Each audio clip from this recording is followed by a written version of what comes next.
नमस्कार. महालयच्या या विशेष बातमीपत्रात मी यादव लोकडे आपल्या सर्वांचं स्वागत करतो. पाहुयात एक सुपरफास्ट बातमीपत्र.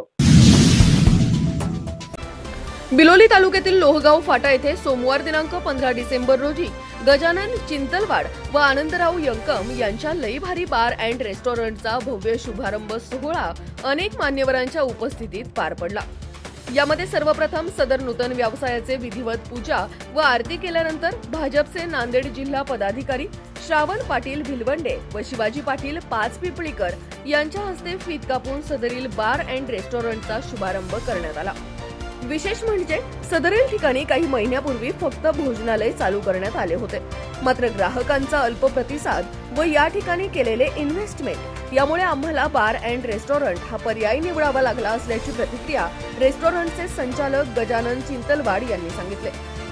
यावेळी माजी जिल्हा परिषद सदस्य लक्ष्मणराव ठक्करवाड, माणिकराव लोहगावे, काँग्रेस पक्षाचे ज्येष्ठ नेते श्रीनिवास पाटील चव्हाण, रवी Patil Khadgaonkar, Pratap Patil जिगळेकर, Arvind Thakkarwad, Dilip Pandhare, Shankar Yankam, doctor Hanumant Lakhampure, chairman Govind Badewad, police constable Anand Andelwad, Suresh Yanalwar, Balaji Yadalwad, Vyankat Patil Shingare, Santosh Patil Bamane यांच्यासह लोहगाव परिसरातील व तालुक्यातील अनेक आजी-माजी लोकप्रतिनिधी, मित्रपरिवार, नातेवाईक मोठ्या संख्येने उपस्थित राहून नवीन व्यवसायास शुभेच्छा दिल्या.